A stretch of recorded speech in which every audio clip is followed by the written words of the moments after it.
નમસ્કાર. આજના ITI e learning પ્રોગ્રામમાં આપ સૌનું હાર્દિક સ્વાગત છે. આજે આપણે ઔદ્યોગિક તાલીમ સંસ્થામાં ચાલતા સોલર ટેકનિશિયન ઇલેક્ટ્રિકલ ટ્રેડ અંતર્ગત first inspection report of solar generation and customer ઓરિએન્ટેશનના લેશન વિશે તાલીમ સહ માર્ગદર્શન મેળવીશું. તો વિદ્યાર્થી મિત્રો, આપણે પ્રથમ રૂપરેખાથી શરૂઆત કરીએ. રૂપરેખામાં આપણે પરિચય મેળવીશું. પરિચયમાં પ્રથમ આપણે સોલર એનર્જીના મહત્ત્વ વિશે સમજીશું. ત્યારબાદ પીવી સિસ્ટમ શું છે એ પણ જોઈશું, અને સાથે સાથે આપણા લેશનના મુદ્દા છે કે નિરીક્ષણની જરૂરિયાત કેમ હોય છે અને ગ્રાહક માર્ગદર્શન એટલે કે કસ્ટમર ઓરિએન્ટેશન શું છે એના વિશે આપણે વિગતવાર ચર્ચા કરીશું. મિત્રો, આપણે પ્રથમ તો જોઈએ સૌર ઉર્જાનું મહત્ત્વ શું છે. સૌર ઉર્જા એ એક રિન્યુએબલ અને ક્લીન એનર્જીનો સ્ત્રોત છે. ક્લીન એનર્જી એટલે શું? એ આપણને જે યુનાઇટેડ નેશન્સ છે એના દ્વારા સસ્ટેનેબલ ડેવલપમેન્ટ ગોલ્સ આપવામાં આવ્યા હતા, અને એની અંદર આપણને ક્લીન એનર્જીનો ઉદ્દેશ્ય આપવામાં આવ્યો હતો. એની અંદર એવું કહેવામાં આવે છે કે જે ક્લીન એનર્જી છે એ આપણને પર્યાવરણ બચાવવામાં ખૂબ જ મદદ કરે છે, અને સાથે સાથે આપણા જે આર્થિક સદ્ધરતા છે, સામાજિક સદ્ધરતા છે, એ બધી વસ્તુઓ કેળવાય છે. રાઈટ. જો આપણે સસ્ટેનેબલ ડેવલપમેન્ટ ગોલ્સની વાત કરી તો એની અંદર ટોટલ 17 ગોલ્સ આપવામાં આવ્યા છે, અને એની અંદર જે 7મા નંબરનો ગોલ છે એ આપણને અફોર્ડેબલ એન્ડ ક્લીન એનર્જી વિશે સૂચવે છે. તો મિત્રો, ક્લીન એનર્જી એટલે એમાંથી આપણે વિદ્યુત ઉત્પન્ન કરવાની થાય છે. તો વિદ્યુત જ્યારે આપણે ઉત્પન્ન કરીએ છીએ તો એ આપણને પર્યાવરણમાં કોઈ પણ પ્રકારનું પ્રદૂષણ ફેલાવવું ન જોઈએ, અને સાથે સાથે પર્યાવરણની સલામતી આપણે કેળવી શકીએ છીએ. એની સાથે સાથે આપણે વીજળીની બચતમાં પણ ઘટાડો કરી શકીએ છીએ. સાથે આર્થિક સ્થિતિ છે એના વિશે પણ આપણે વધારે જાણી શકીએ છીએ. અને જે ખૂબ જ મહત્ત્વનું છે એ આત્મનિર્ભરતા. મિત્રો, આત્મનિર્ભરતા એટલે કે આપણે કોઈ પણ બીજી એનર્જી ઉપર આધાર રાખવાનો હોતો નથી. જેવા કે કોલસો છે, પેટ્રોલિયમ છે, એનાથી આપણે દૂર દૂર સુધી કોઈ જ સંબંધ હોતો નથી. એટલા માટે આ ક્લીન એનર્જીનો ઉદ્દેશ્ય યુનાઇટેડ નેશન્સ દ્વારા આપવામાં આવ્યો છે. હવે આપણા સરકારશ્રી જે આપણને સબસિડી આપે છે, ઓકે, બીજી યોજનાઓ આપે છે, અને યોજનાઓમાં દાખલા તરીકે કુસુમ યોજના છે, PM સૂર્યઘર મફત વીજળી યોજના છે. એ સરકારનો ઉદ્દેશ્ય એટલો જ હોય છે કે 2030 સુધી એક અફોર્ડેબલ એન્ડ ક્લીન એનર્જીનો એક ઉદ્દેશ્ય સચવાય, એટલા માટે સરકારશ્રીનો આ પ્રયાસ હોય છે. તો આજે આપણે જોઈએ તો ગુજરાત રાજ્ય પણ ક્યાંય પાછળ રહ્યું નથી. ગુજરાત રાજ્ય સોલર રૂફટોપના ઇન્સ્ટોલેશનમાં અગ્રણી રાજ્ય બની રહ્યું છે. અને એક ગૌરવની વાત કહું તો આપણા દેશમાં એટલે કે ગુજરાતમાં જ વિશ્વનો સૌથી મોટો સોલર પ્લાન્ટ સ્થપાઈ રહ્યો છે, અને એ કચ્છની અંદર ખાવડા ગામમાં છે, જેની કેપેસિટી છે 30 ગીગાવોટની. એ આપણા માટે ગૌરવ લેવાની વાત છે. ઓકે, તો આ ક્લીન એનર્જીનો ઉદ્દેશ્ય અહીં સાર્થક થાય એવું આપણે જોઈ શકીએ છીએ. અને અનિવાર્ય સંજોગોમાં જ્યારે આપણે પ્રદૂષણને ઘટાડવાનું આવે તો આપણે ક્લીન એનર્જી તરફ જવું જ જોઈએ. તો મિત્રો, અહીં તમે એક ચિત્ર જોઈ શકો છો, જેની અંદર સૂર્ય ઉર્જા છે એ પીવી મોડ્યુલ્સ ઉપર પડે છે, અને પીવી મોડ્યુલ્સ અહીંયા દર્શાવવામાં આવ્યા છે. અને પીવી મોડ્યુલ્સમાંથી જે એનર્જી પ્રોડ્યુસ થાય છે એ ડીસી એનર્જી હોય છે. હવે આ ડીસી એનર્જીને એસી એનર્જીમાં ફરાવવાનું કામ ઇન્વર્ટર કરે છે. મિત્રો, તો ઇન્વર્ટર આપણને એસી એનર્જી આપશે.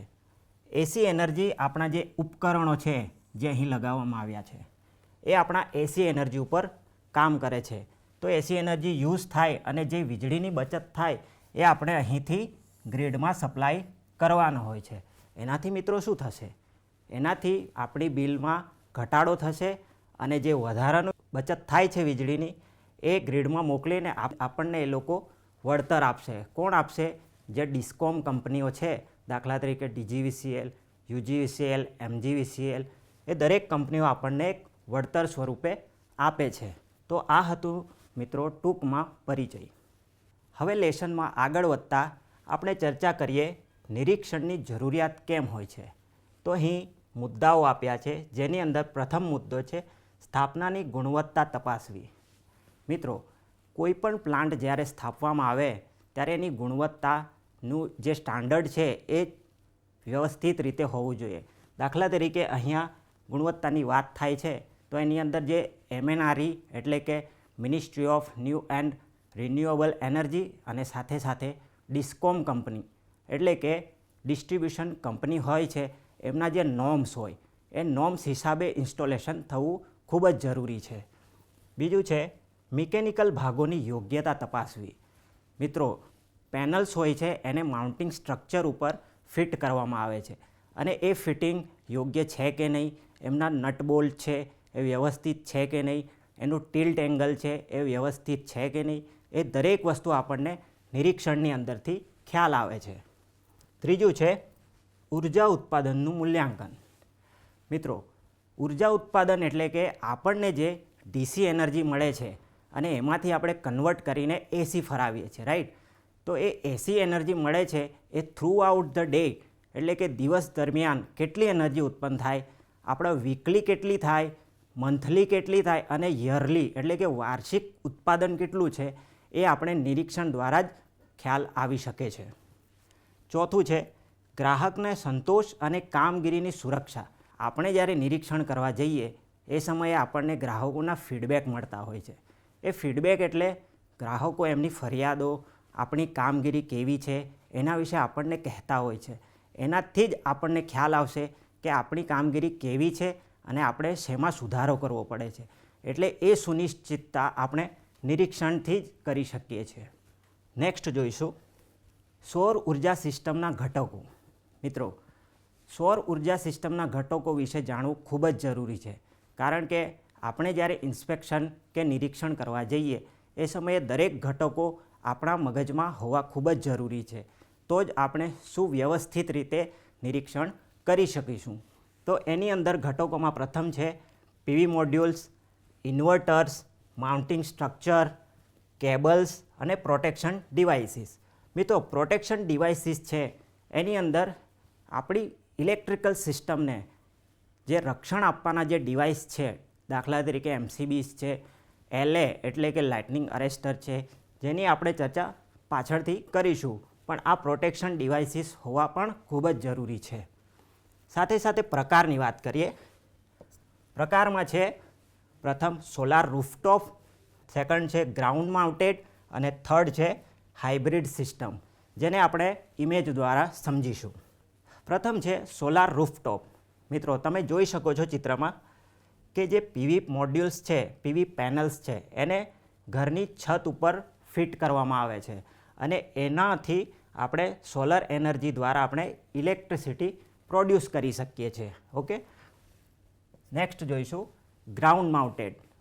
તમે જોઈ શકો છો ચિત્રમાં ખુલ્લા મેદાન હોય છે. ખુલ્લા મેદાનમાં આપણે PV મોડ્યુલ્સ એક માઉન્ટિંગ સ્ટ્રક્ચર ઉપર ફિટ કરીને વીજળી રૂપાંતર કરીને આપણે એનર્જી મેળવી શકીએ છીએ. Hybrid system. મિત્રો, હાઇબ્રિડ સિસ્ટમ હોય છે એ એવી સિસ્ટમ છે જે સોલર રૂફટોપ પણ હોઈ શકે અને સાથે સાથે ગ્રાઉન્ડ માઉન્ટેડ પણ હોઈ શકે છે. પરંતુ તમે અહીં જોઈ શકો છો એક ડિવાઇસ અહીંયા એડ થાય છે, જે છે સોલર બેટરી. જોઈ શકો છો ને મિત્રો? એ સોલર બેટરી વિશે તમે સબ જાણો જ છો. બેટરીનું કાર્ય છે જે આપણી ઉર્જા છે એમનું સંરક્ષણ એટલે કે પોતાની અંદર સેવ કરે છે અને સેવ કરીને જ્યારે એક્સેસ કરંટની જરૂર પડે છે તો એક્સેસ કરંટ એટલે કે ડિમાન્ડની જરૂર પડે ત્યાં એ એનર્જીને સપ્લાય કરવાનું કાર્ય બેટરી કરે છે. તો મતલબ હાઇબ્રિડ સિસ્ટમની અંદર એક જ વસ્તુ ઉમેરાય છે, એ આપણી સોલર બેટરી છે. ઓકે, લેસનમાં આગળ વધતા નિરીક્ષણ પહેલાંની તૈયારી તરફ આપણે આગળ વધીએ. નિરીક્ષણ પહેલાંની તૈયારીઓ. તમે સૌ જાણો જ છો કે આપણે કોઈ પણ ફંક્શનમાં જઈએ કે કોઈ લગ્ન પ્રસંગમાં જઈએ તો આપણને કેટલા બધા પ્રશ્નો થતા હોય છે. દાખલા તરીકે કપડાં કયા પહેરવા, શૂઝ કયા પહેરવા, કે કઈ કારમાં જઈશું કે કઈ બસમાં જઈશું. એ બધી જે તૈયારીઓ છે એને આપણે કહીશું પૂર્વ તૈયારીઓ. તો આપણે જેમ ફંક્શન અને લગ્નની તૈયારીઓ કરીએ છીએ એવી રીતે આપણે જ્યારે ઇન્સ્પેક્શન કરવા જઈએ એટલે કે નિરીક્ષણ કરવા જઈએ એ સમયે આપણી જોડે પૂરતા સાધનો હોવા જોઈએ, સલામતી પણ હોવી જોઈએ અને સાથે સાથે લેઆઉટ અને રિપોર્ટ પણ હોવા જોઈએ. તો મિત્રો જરૂરી સાધનોમાં કયા કયા સાધનો હોવા જોઈએ એની ચર્ચા કરીએ. મલ્ટીમીટર અને ક્લેમ્પ મીટર એના વિશે તો આપ સૌ જાણો જ છો. એના દ્વારા આપણે કરંટ મેઝર કરી શકીએ છીએ. બીજું વોલ્ટેજ, રેઝિસ્ટન્સ, કન્ટિન્યુટી, આ દરેક વસ્તુ આપણે મલ્ટીમીટર અને ક્લેમ્પ મીટર દ્વારા સમજી શકીએ છીએ. ઓકે. અને બીજું છે ઇન્સ્યુલેશન ટેસ્ટર. હવે ટેસ્ટરથી તો આપ પરિચિત છો. ટેસ્ટરનું કાર્ય છે કરંટની ઉપસ્થિતિ જાણવાની. ઓકે. વિધાઉટ ટેસ્ટર આપણે કોઈપણ ઇલેક્ટ્રિકલ સિસ્ટમમાં જઈ શકતા નથી. એટલા માટે આ જરૂરી સાધનોમાં આ દરેક વસ્તુ આપણી જોડે હોવી જોઈએ. નેક્સ્ટ જોઈએ સલામતી રૂપે આપણે શું શું કરવું જોઈએ. પ્રથમ તો પીપીઈ કીટ પહેરવી જોઈએ. મિત્રો, પીપીઈ કીટ એટલે પર્સનલ પ્રોટેક્ટિવ ઇક્વિપમેન્ટ. હવે એ પહેરવાથી આપણી જે બોડી છે એ કોઈપણ પેનલ જોડે કે માઉન્ટિંગ સ્ટ્રક્ચર જોડે ટચ ન થાય એની આપણે ખાતરી કરવા માટે પીપીઈ કીટ પહેરવી જોઈએ. અને સાથે સાથે છે ગ્રાઉન્ડિંગની ખાતરી. ગ્રાઉન્ડિંગની ખાતરી એટલે અર્થિંગ જે વ્યવસ્થિત થયેલ છે કે નહીં એની આપણે ખાતરી કરવી જોઈએ. કારણ કે શોર્ટ સર્કિટ થાય એ સમયે અનિવાર્ય સંજોગોમાં કરંટ પેનલની અંદર કે માઉન્ટિંગ સ્ટ્રક્ચરની અંદર ફરતો રહે છે. હવે એ સમયે કોઈપણ વ્યક્તિ ત્યાં સાફ સફાઈ કે મેન્ટેનન્સ કે પછી નિરીક્ષણ કરવા ગયા હોય તો એ સમયે એમની સલામતી માટે આપણે ગ્રાઉન્ડિંગની ખાતરી કરવી ખૂબ જ જરૂરી હોય છે. સાથે સાથે છત ઉપર સુરક્ષિત પ્રવેશ. મિત્રો, આગળ આપણે જોયું તો જે સોલર રૂફટોપ છે એ છત ઉપર આપણે ફિટ કરવાનું હોય છે. હવે એ સમયે આપણે જ્યારે ઇન્સ્પેક્શન કરવા જઈએ તો આપણે હેલ્મેટ પહેરવું જોઈએ. સાથે સાથે જે સ્લોપી એરિયા છે એના ઉપર આપણી સુરક્ષા કેળવાય એ પ્રમાણે આપણે નિરીક્ષણ કરવું જોઈએ. નેક્સ્ટ જોઈએ સાઇટના લેઆઉટ અને અગાઉના રિપોર્ટ. મિત્રો, લેઆઉટ એટલે નકશો. નકશો આપણી જોડે હોવું ખૂબ જ જરૂરી છે. કેમ? કારણ કે આપણી પાસે નકશો હોય તો એના દ્વારા આપણે આપણી જે સિસ્ટમની અંદર કેટલા પીવી મોડ્યુલ્સ સ્થપાયેલ છે, કેટલા સ્ક્વેર મીટર સુધી તમારું જે પીવી સિસ્ટમ છે એ ઇન્સ્ટોલ થયું છે એની માહિતી આપણને મળી શકે છે. અને અગાઉના રિપોર્ટથી આપણને એટલો ખ્યાલ આવશે કે જે નિરીક્ષણ પહેલાં થયું છે એની અંદર જે કોઈ ફોલ્ટ હોય અને એ ફોલ્ટ ક્લિયર થયો છે કે નહીં, તો આપણે શું કાળજી લેવી જોઈએ એ દરેક વસ્તુ અગાઉના રિપોર્ટથી આપણને જાણવા મળશે. આગળ વધીએ. ટેકનિકલ નિરીક્ષણમાં પેનલ્સનું નિરીક્ષણ કરીશું. આગળ જેમ આપણે ઘટકો જોઈ ગયા એની અંદર પ્રથમ છે પેનલ્સ. પેનલ્સ એટલે પીવી મોડ્યુલ્સ. ઓકે. એમાં પ્રથમ મુદ્દો છે પેનલ્સ દક્ષિણ દિશા તરફ હોવા જોઈએ. ઓકે. તો એને આપણે એક આકૃતિ દ્વારા સમજીએ. આપણે પેનલ્સની દિશા અંગે ચર્ચા કરવાની થાય છે તો દિશામાં આપણે જોવા માટે થોડા ભૂગોળ તરફ વળવું પડશે. ભૂગોળમાં આપણે જોઈ શકીએ તો અહીં પૃથ્વી છે. હવે આ પૃથ્વીની જે વચ્ચેથી લાઈન જાય છે એને કહેવામાં આવે છે વિષુવવૃત્ત. ઓકે. હવે અહીંયા નોર્થ પોલ એટલે કે ઉત્તર ધ્રુવ છે અને અહીંયા સાઉથ પોલ એટલે કે દક્ષિણ ધ્રુવ છે. અને આપણો ભારત દેશ ક્યાંક અહીં જગ્યાએ સ્થિત છે. અને અક્ષાંશ અને રેખાંશની વાત કરીએ તો જે આડી લાઈન જાય છે એને આપણે કહીશું અક્ષાંશ અને જે ઊભી લાઈન છે એને કહીશું આપણે રેખાંશ. હવે આપણો ભારત દેશ અક્ષાંશ અને રેખાંશની વચ્ચે અહીંયા છે. હવે 8 ડિગ્રી 4 કળા અને 37 ડિગ્રી 6 કળા ઉત્તર અક્ષાંશમાં આપણો દેશ છે. એટલે કે 8 ડિગ્રીની આ લાઈન છે અને 37 ડિગ્રીની આ લાઈન છે. ઓકે. એ ઉત્તર ધ્રુવ તરફ આપણે જઈશું. અને આ જે ઊભી લાઈન છે એ આપણી પૂર્વ રેખાંશ છે જેના ડિગ્રી છે 68 ડિગ્રી અને 7 કળા 97 ડિગ્રી 25 કળા પૂર્વ રેખાંશ. એટલે કે આ લાઈન છે એ 68 ડિગ્રી 7 કળાની છે અને આ લાઈન છે એ 97 ડિગ્રી 25 કળાની છે. એટલે આપણે આમ કહી શકીએ કે આપણો ભારત દેશ ઉત્તર પૂર્વની બાજુએ આવેલો દેશ છે. હવે ભારત દેશમાં જ્યારે આપણે પીવી પેનલની સ્થાપના કરવાની હોય તો એનું જે ઓરિયન્ટેશન છે એટલે કે દિશા છે એને આપણે દક્ષિણ દિશા એટલે કે આ દિશા બાજુ રાખવી પડે. શા માટે? કારણ કે વર્ષભરમાં સૂર્યની એનર્જી છે એ વિષુવવૃત્ત ઉપર સીધા કિરણો પડે છે. ઓકે, વિષુવવૃત્ત ઉપર સીધા કિરણો પડે એટલા માટે પેનલનું ડાયરેક્શન દક્ષિણ દિશા તરફ જ હોવું જોઈએ. હાલાકી તમે પૂર્વ બાજુએ પણ રાખી શકો, ઈસ્ટ, અને આ વેસ્ટ, પશ્ચિમ બાજુએ પણ તમે રાખી શકો, પરંતુ સૌથી વધારે એનર્જી આપણને દક્ષિણ દિશા તરફ જ મળે છે.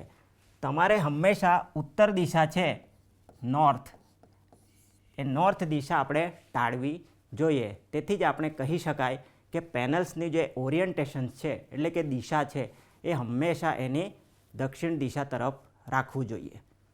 નેક્સ્ટ જોઈએ, આગળ વધીશું આપણે. મિત્રો, આપણે ભૂગોળની જે માહિતી મેળવી એના પછીનો જે મુદ્દો છે એ પેનલ્સનું અર્થિંગ. પ્રથમ તો જોઈએ, ઇલેક્ટ્રિકલ ઇન્સ્ટોલેશન જે જગ્યાએ થાય ત્યાં અર્થિંગ કરવું ખૂબ જ અનિવાર્ય છે. કારણ કે જ્યારે પણ કોઈ પણ વ્યક્તિ નિરીક્ષણ કરવા જાય કે મેન્ટેનન્સ કરવા જાય તો અનિવાર્ય સંજોગોમાં જો પેનલ્સની અંદર લીકેજ કરંટ એ છે એ શોર્ટ સર્કિટ કરંટ એને કહેવાય, એ વહેતો હોય તો એની સામે આપણને સલામતી મળી શકે નહીં. તો એને સુનિશ્ચિત કરવા માટે આપણે પેનલ્સનું અર્થિંગ કરવું ખૂબ જ જરૂરી છે. ઓકે, નેક્સ્ટ આપણે જોઈશું પેનલ્સની સફાઈ માટે સુલભતા. મિત્રો, આપણા જે પેનલ્સ હોય છે એમને ખુલ્લી હવામાં એટલે કે ખુલ્લા વાતાવરણની અંદર ઇન્સ્ટોલ કરવા ખૂબ જ જરૂરી છે. અને ખુલ્લા વાતાવરણમાં એને સ્થાપના કરવામાં આવે તો એની ઉપર ધૂળની ડમરીઓ છે કે પછી કોઈ પણ પદાર્થ છે જે અનયુઝ્યુઅલ હોય છે એ પડી રહે છે, તો એની સાફ સફાઈ કરવા માટે ખૂબ જ જરૂરી છે. તો એ સુલભતા કેળવાય એવી જગ્યાએ એને ઇન્સ્ટોલ કરવું ખૂબ જ અનિવાર્ય છે. ટેકનિકલ નિરીક્ષણમાં પેનલ્સનું નિરીક્ષણ અહીંયા કરતાં આપણને પેનલ્સની જે સ્ટ્રેન્થ છે, મિકેનિકલ સ્ટ્રેન્થ કહેવાય છે, એ આપણે નિરીક્ષણ દ્વારા જાણી શકીએ છીએ. એમાં છે પેનલ્સ ભારે પવનના ભારને સહન કરવા માટે યોગ્ય છે કે નહીં એ આપણે અહીંયા કરી શકીએ છીએ. પેનલ્સ હંમેશા ખુલ્લા વાતાવરણમાં હોય છે અને ત્યાં હવાની જે ઇન્ટેન્સિટી એટલે કે એની જે વેગ છે એ ખૂબ જ ઝડપથી ફેલાતી હોય છે. તો એ સંજોગોમાં પેનલ્સના જે માઉન્ટિંગ સ્ટ્રક્ચર છે, એના નટ બોલ્ટ છે, એમનું ટિલ્ટ એંગલ છે, એ સુવ્યવસ્થિત છે કે નહીં એ આપણે નિરીક્ષણ દ્વારા સુનિશ્ચિત કરવાનું હોય છે. પેનલ્સ ઉપર દૃશ્યમાન વિકૃતિ. મિત્રો, પેનલ્સ હોય છે એ ગ્લાસના બનેલા હોય છે અને મેન્યુફેક્ચરર સાઇડથી એ ટેસ્ટિંગ થઈને જ આવે છે, પરંતુ અમુક અનિવાર્ય સંજોગોમાં ટેકનિકલ ફોલ્ટ આવતા જ હોય છે. એ શેના કારણે કે ટ્રાન્સપોર્ટેશન અને જે ઇન્સ્ટોલેશન થાય તો અથડાવાના ચાન્સીસ વધતા હોય છે. તો એ ન થાય એટલા માટે આપણે ઇન્સ્પેક્શન કરવું જોઈએ અને જે આપણો જે આઉટપુટ છે એ આપણે મેક્સિમમ મેળવી શકીએ છીએ. પેનલ્સ ઉપર છાંયડો. મિત્રો, આગળ જેમ વાત કરી તેમ આપણું જે પીવી સિસ્ટમ છે એ ખુલ્લા વાતાવરણમાં ઇન્સ્ટોલ કરવું જોઈએ અને ખુલ્લા વાતાવરણમાં ઇન્સ્ટોલ કરીશું તો જ એના ઉપર સૂર્યની એનર્જી પકડાશે. અધરવાઇઝ તમારો કોઈ વૃક્ષનો છાંયડો છે કે પછી કોઈ બિલ્ડિંગનો શેડ છે કે કોઈ પણ વસ્તુનો શેડ એના ઉપર આવે તો આપણને મિનિમમ રેડિયેશન મળે છે અને આઉટપુટ પણ આપણું મિનિમમ થઈ જાય છે. એટલા માટે પેનલ્સને હંમેશા ઓપન એન્વાયરમેન્ટમાં સ્થાપિત કરવા જોઈએ. આગળ વધીએ. ટેકનિકલ નિરીક્ષણમાં વાયરોનું મહત્ત્વ ખૂબ જ છે. ઓકે, વાયરો વગર આપણે એનર્જીને એક જગ્યાએથી બીજી જગ્યાએ ટ્રાન્સફર કરી શકતા નથી. તો પ્રથમ મુદ્દો છે પીવી પેનલ્સથી ઇન્વર્ટર સુધીના વાયરિંગનું અંતર ઓછું હોવું જોઈએ. તમને એવું પ્રશ્ન થશે કે અંતર કેમ ઓછું? પહેલાં આપણે જોઈ ગયા તેમ સૂર્ય એનર્જીમાંથી આપણને ડીસી એનર્જી મળે છે. હવે ડીસી એનર્જીમાંથી એસી એનર્જી આપણે ફરાવવાનું હોય છે, પરંતુ એ આપણે વાયર વગર શક્યતા ઓછી હોય છે. તો વાયરિંગ કરીએ તો એ સમયે એમનું અંતર આપણે ઓછું રાખવું જોઈએ. કેમ? કારણ કે ડીસી એનર્જીમાં લોસીસ ખૂબ જ વધે છે. જેમ તમારું અંતર વધશે તેમ ડીસી લોસીસ વધતા જશે. તો એ ડીસી લોસીસને મિટિગેટ એટલે કે ઓછા કરવા માટે આપણે એ પેનલ્સ અને ઇન્વર્ટર વચ્ચેનું અંતર ખૂબ જ ઓછું રાખવું જોઈએ. વાયરની સાઇઝ ડિઝાઇન મુજબ હોવી જોઈએ. મિત્રો, આપણો જે પાવર પ્લાન્ટ છે એ કેટલા કેપેસિટીનો છે એની કેપેસિટી મુજબ જ આપણા વાયરિંગ ડિઝાઇન કરવા જોઈએ. એ વાયરના જે આપણી સિસ્ટમ છે એની કેપેસિટી પ્રમાણે આપણે વાયરિંગના સાઇઝ નક્કી કરવાના થાય છે. ઓકે, તો એ વાયરની સાઇઝ ડિઝાઇન મુજબ જ આપણે રાખી શકીએ છીએ. જો વધારે પડતા સાઇઝના વાયરો વાપરીએ કાં તો એકદમ ઓછા વાપરીએ તો લાંબા ગાળે એમાં નુકસાન થવાના ચાન્સીસ વધી જાય છે. આગળ વધીએ. ટેકનિકલ નિરીક્ષણમાં વાયર અને પ્રોટેક્શન ડિવાઇસ. મિત્રો, વાયરની વાતાવરણમાં સ્થિતિ ઓપન કન્ડિશનમાં હોય છે. તમે વર્ષભરમાં વાયરને જોશો તો એ ઓપન કન્ડિશનમાં હોય છે અને ઓપન કન્ડિશનમાં હોવાથી એમના ઉપર ઘણા બધા રિએક્શન થવાના ચાન્સીસ પણ વધે છે. તો આપણે એ સુનિશ્ચિત કરવાનું હોય છે કે વાયરિંગ કરતી વખતે પેનલની પાછળની બાજુથી આપણે એનું વાયરિંગ કરવું પડે છે, જેથી અમને મિનિમમ રિસ્ક જળવાઈ રહે. સાથે સાથે અમુક જગ્યાએ ઉંદરોનો ત્રાસ પણ વધી જાય છે અને અમુક દરિયા કિનારામાં ક્ષારનું પ્રમાણ પણ વધે છે. તો એવી જગ્યાએ આપણે વાયરોને કંડૂટની અંદરથી પસાર કરીને વાયરિંગ કરવાનું થાય છે. સાથે સાથે આપણે પ્રોટેક્શન ડિવાઇસીસની વાત કરીએ. પ્રોટેક્શન ડિવાઇસીસ એટલે એવી ડિવાઇસ જે આપણી વાયરિંગ સિસ્ટમને પ્રોટેક્શન આપે, જેની અંદર ELCB હોય છે, MCCB હોય છે, RCCB હોય છે અને LA હોય છે. LA એટલે લાઇટનિંગ અરેસ્ટર. હવે અમુક સંજોગોમાં વીજળી પડતી હોય છે અને વીજળી પડવાથી સર્જ કરંટ ઉત્પન્ન થાય છે. હવે સર્જ કરંટ સામે રક્ષણ આપતી ડિવાઇસ એટલે લાઇટનિંગ અરેસ્ટર. એ લાઇટનિંગ અરેસ્ટર આપણી સિસ્ટમમાં હોવું ખૂબ જ જરૂરી છે. અને સાથે સાથે ELCB, MCCB અને RCCB જે ઇન્વર્ટરને પહેલાં પણ હશે અને ઇન્વર્ટર બાદ પણ હશે, જેને કહેવામાં આવે છે DCDB અને ACDB. એની અંદર earth leakage circuit breaker, moulded case circuit breaker અને રિસિડ્યુઅલ કરંટ સર્કિટ બ્રેકર જેવી MCBની ડિવાઇસીસ યુઝ થાય છે. નેક્સ્ટ જોઈશું. ટેકનિકલ નિરીક્ષણમાં હવે પાવર સર્કિટ યુનિટ તરફ આગળ વધીશું. પાવર સર્કિટ યુનિટ એટલે એવી ડિવાઇસ જેના દ્વારા આપણે સૂર્ય એનર્જીનું ઇનપુટ અને AC એનર્જી આપણને મળે છે એ આઉટપુટ સ્વરૂપે આપણે જોઈ શકીએ અને આપણે પાવર સર્કિટ યુનિટમાં આપણે સ્ટોર કરી શકીએ. દાખલા તરીકે ચાર્જ કંટ્રોલર છે, ત્યારબાદ ઇન્વર્ટર છે, ત્યારબાદ બેટરી છે. એ દરેક ડિવાઇસીસનું જે સમન્વય છે એને કહીશું પાવર સર્કિટ યુનિટ. પ્રથમ મુદ્દો છે સોલર પાવર સર્કિટ યુનિટ પેનલથી સૌથી નજીકના અંતરે હોવું જોઈએ. મિત્રો, આગળ જેમ આપણે વાત કરી, જેમ DC એનર્જીમાં તમારું અંતર વધશે તેમ લોસીસ થવાના ચાન્સીસ વધશે. એટલા માટે જે PCU યુનિટ એટલે કે પાવર સર્કિટ યુનિટ છે એનું કનેક્શન પેનલ્સથી ખૂબ જ ઓછા અંતરે હોવું જોઈએ. તો જ આપણે DC લોસીસ છે એમાં ઘટાડો કરી શકીશું. અને જે આખી PCU યુનિટ છે એને છાયાવાળી જગ્યાએ ઇન્સ્ટોલ કરવી જોઈએ. શા માટે? કારણ કે આપણને હવાની જરૂર પડે છે. હવા ત્યાં વેન્ટિલેશન ક્રિએટ થવું ખૂબ જ જરૂરી છે. એમને વેન્ટિલેશન ન મળે તો એમની જે કાર્યક્ષમતા છે એમાં ઘટાડો થઈ શકે છે. નેક્સ્ટ જોઈએ.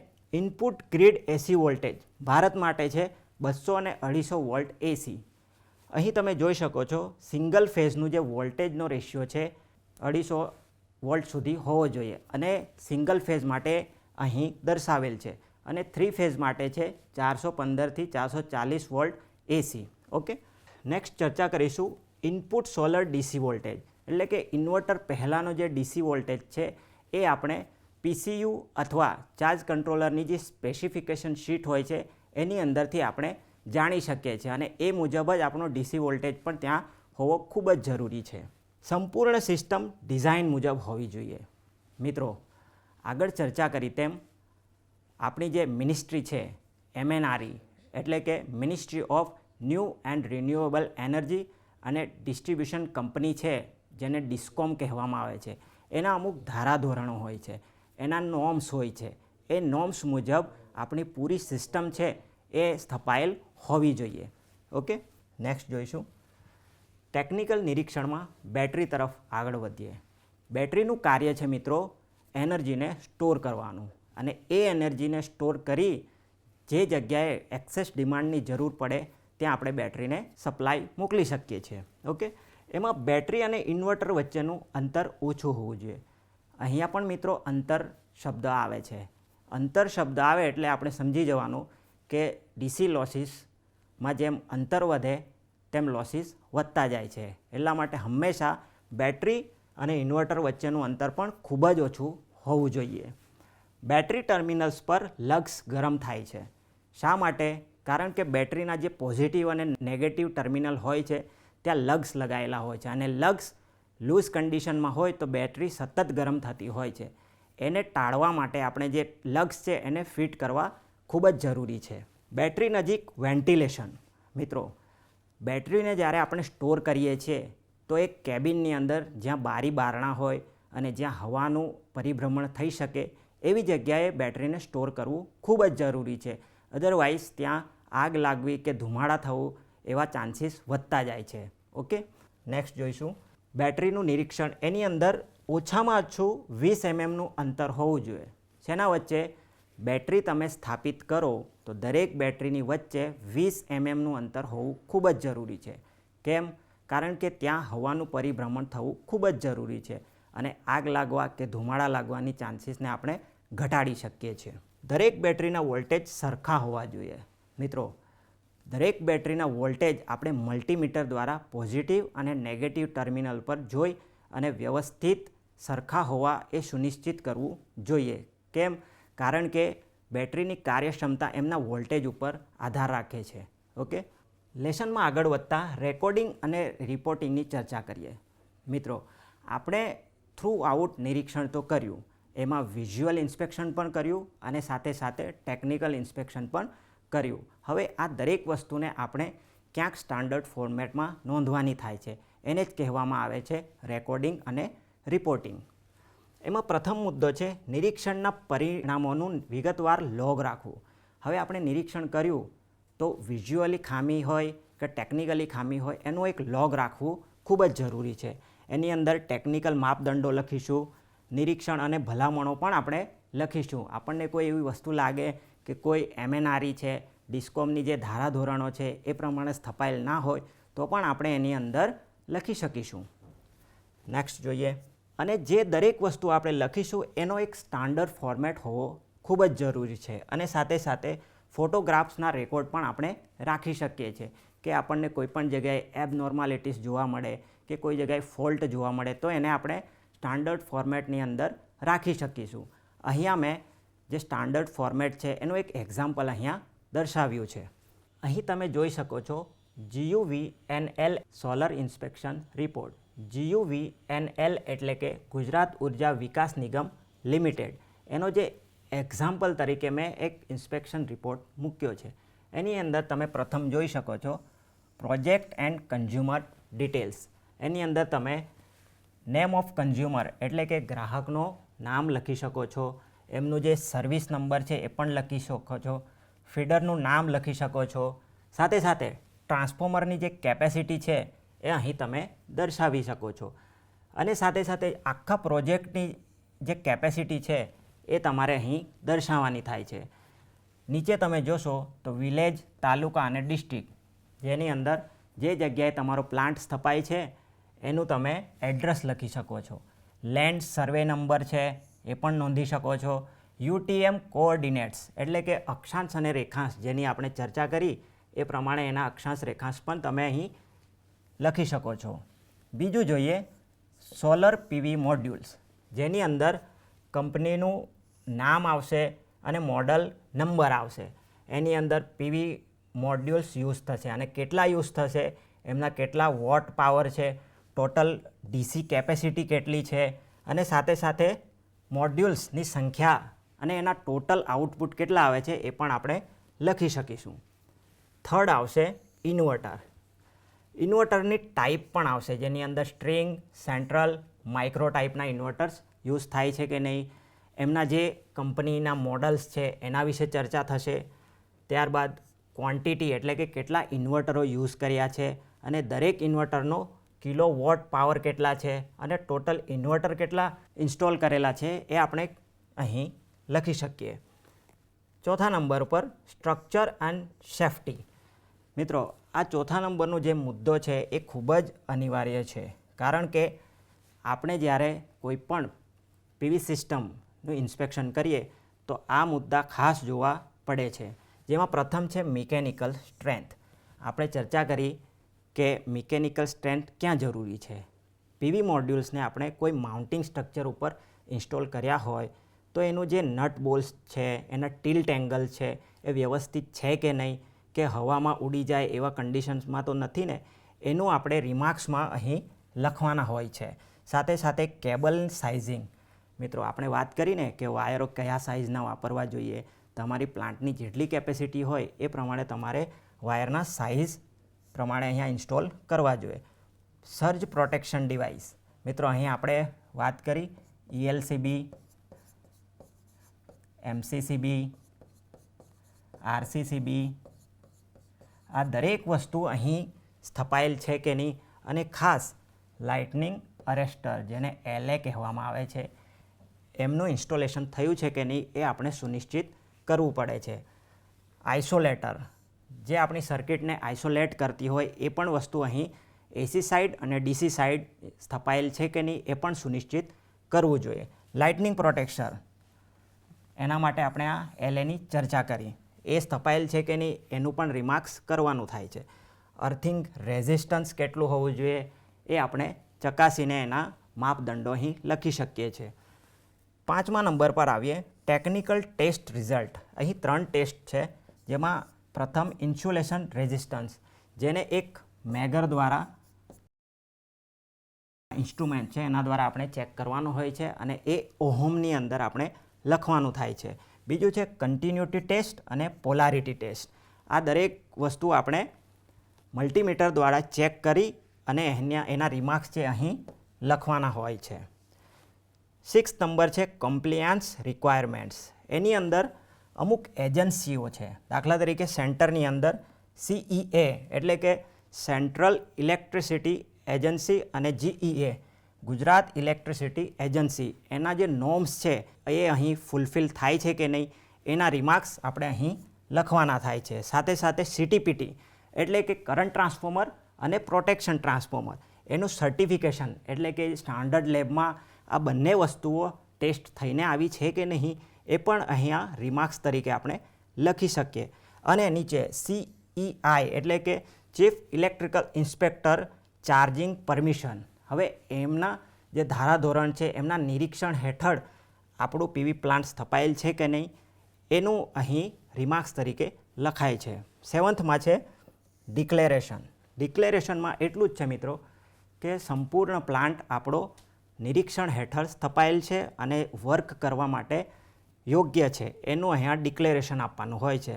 અને એબનોર્માલિટીઝ એટલે કે કંઈ પણ આપણને વિઝ્યુઅલ કે ટેકનિકલ ખામી જણાય તો આપણે આ એબનોર્માલિટીઝમાં લખી શકીએ છીએ. 8મા નંબરમાં સિગ્નેચર્સ. સિગ્નેચર્સ કોના? કે કોઈ પ્રતિનિધિ હોય કે જે લેન્ડના ઓનર હોય એમનું પણ અહીંયા સિગ્નેચર લેવું પડે છે. અને સાથે સાથે કન્ઝ્યુમર એટલે કે ગ્રાહકનો જે સહી છે એ ગ્રાહકની સહી અહીં આપણે લેવાની હોય છે. તો મિત્રો આપણે વિગતવાર GUVNL સોલર ઇન્સ્પેક્શન રિપોર્ટની અહીં માહિતી મેળવી. ગ્રાહક માર્ગદર્શન. ગ્રાહક માર્ગદર્શન એટલે કે કસ્ટમર ઓરિએન્ટેશન. મિત્રો આપણને કસ્ટમર ઓરિએન્ટેશન કરવું ખૂબ જ જરૂરી છે. શા માટે? કારણ કે કસ્ટમરને શરૂઆતથી લઈ અને અંત સુધી સાચી માહિતી આપવી, યોગ્ય માર્ગદર્શન પૂરું પાડવું અને લાંબા ગાળાનો સપોર્ટ પૂરો પાડવો, એને જ કહેવામાં આવે છે કસ્ટમર ઓરિએન્ટેશન. એમાં પ્રથમ છે ગ્રાહકની જરૂરિયાત સમજવી.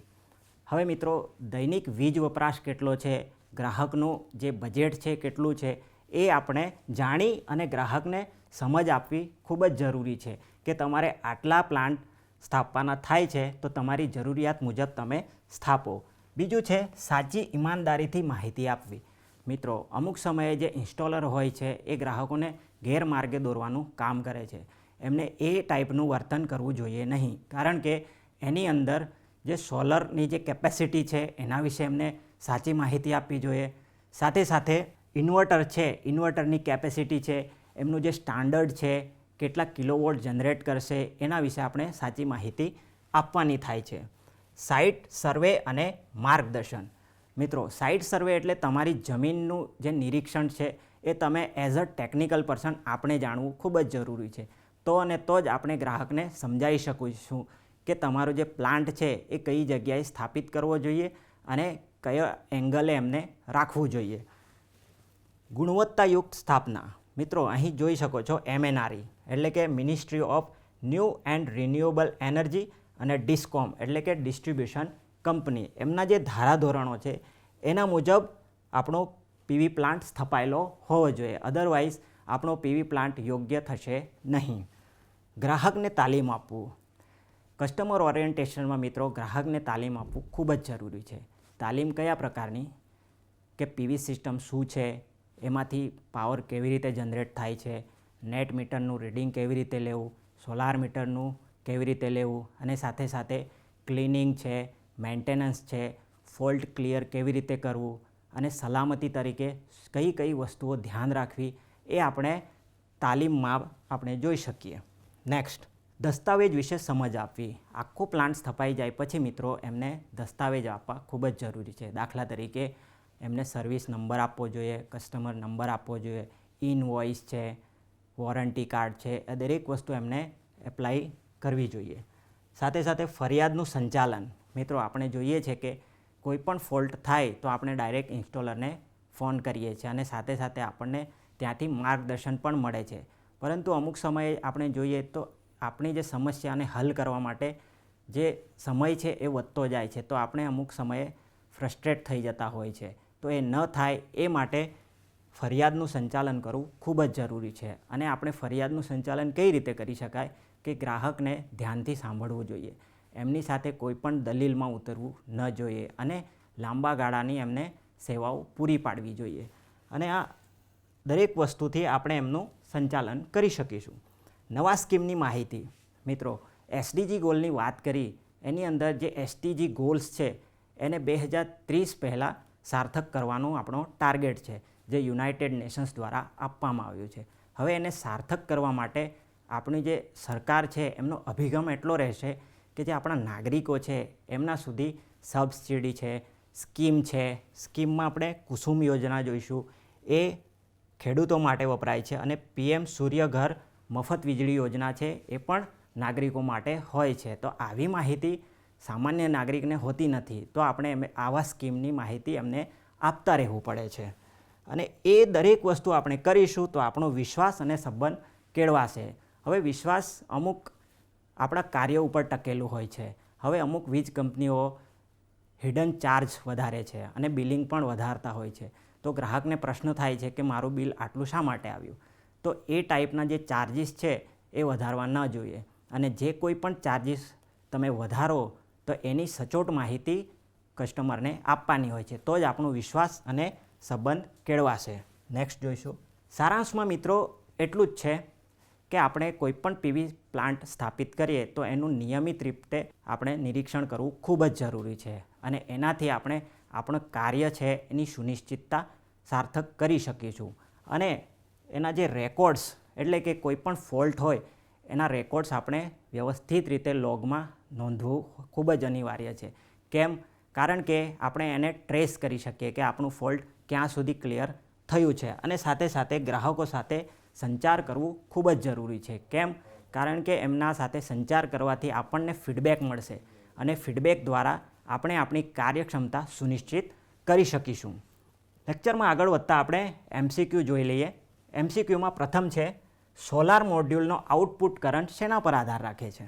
પ્રથમ છે ટિલ્ટ એંગલ, સૂર્યપ્રકાશની તીવ્રતા, પેનલનો કલર, કેબલની લંબાઈ. તો અહીં તમે બે ઓપ્શન્સ જોશો, જેમાં છે ટિલ્ટ એંગલ અને સૂર્યપ્રકાશની તીવ્રતા. એમનો આન્સર નજીક આવે છે, પરંતુ જે પ્રથમ છે આપણે લેક્ચરમાં વાત કરી કે સૂર્યપ્રકાશનો જે એનર્જી છે પીવી મોડ્યુલ્સ પર વર્ષભરમાં સીધા પડવા જોઈએ.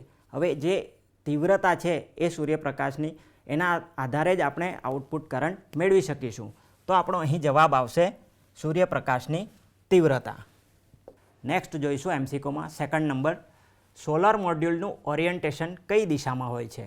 Option A east, west, south કે નોર્થ. આપણે લેક્ચરમાં ચર્ચા કરી એક ભૂગોળનો જે પૃથ્વી ડ્રો કરી હતી એમાં કે સોલરનું જે ઓરિએન્ટેશન છે એ હંમેશા દક્ષિણ દિશા તરફ હોવું જોઈએ. તમે પૂર્વમાં પણ મેળવી શકો છો, પશ્ચિમમાં પણ મેળવી શકો છો, પણ મેક્સિમમ આઉટપુટ છે એ આપણને દક્ષિણ દિશામાં જ મળી શકે છે. ત્રીજું જોઈશું કસ્ટમર કમ્પ્લેન્ટ હેન્ડલિંગનું પ્રથમ પગલું શું છે? પ્રથમ, ગ્રાહકને દોષાર્પણ કરવું, યોગ્ય રીતે સાંભળવું, તરત ઇન્વર્ટર બદલી દેવું કે બિલ વધારવું. મિત્રો, અહીં ગ્રાહકને દોષ આપવાનો કોઈ જ ઉદ્દેશ્ય હોતો નથી. તરત ઇન્વર્ટર બદલી નાખવું પણ ન જોઈએ. બિલ વધારી દેવું એ પણ ઓપ્શન આવતું નથી. તો યોગ્ય રીતે સાંભળવું એ આપણું કસ્ટમર કમ્પ્લેન્ટ હેન્ડલિંગનું પ્રથમ પગલું હોવું જોઈએ. ઓકે, તો આપણો જવાબ આવશે ઓપ્શન બી. ચોથા MCQની વાત કરીએ. પ્રથમ સૌર નિરીક્ષણ દરમિયાન સૌથી પ્રથમ શું તપાસવામાં આવે છે? ઓપ્શન એ, ગ્રાહકની બિલિંગ, સ્થળની ભૌગોલિક માહિતી, ઇન્વર્ટરની વોરંટી કે પેનલનો કલર. મિત્રો, આપણે જે ભૌગોલિક માહિતી છે એના વિશે પણ આપણે લેક્ચરમાં ચર્ચા કરીએ.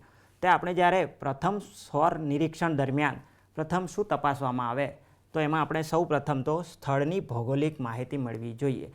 કારણ કે આપણી જે જમીન છે એ ઉબડખાબડ ના હોવી જોઈએ, પ્લેન હોવી જોઈએ. એ દરેક વસ્તુ આપણે ફર્સ્ટ ઇન્સ્પેક્શન રિપોર્ટમાં જોઈ શકીએ છીએ.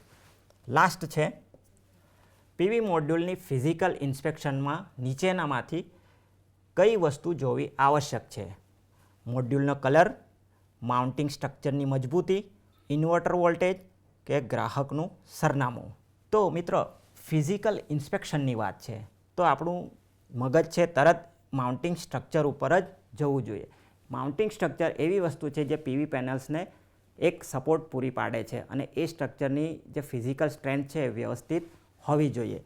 તો આપણો જવાબ રહેશે માઉન્ટિંગ સ્ટ્રક્ચરની મજબૂતી. તો મિત્રો, આજે આપણે ઔદ્યોગિક તાલીમ સંસ્થામાં ચાલતા સોલર ટેકનિશિયન ઇલેક્ટ્રિકલ ટ્રેડ અંતર્ગત first inspection report of solar generation and customer ઓરિયન્ટેશનના લેસન વિશે તાલીમ સહ માર્ગદર્શન મેળવ્યું. આભાર.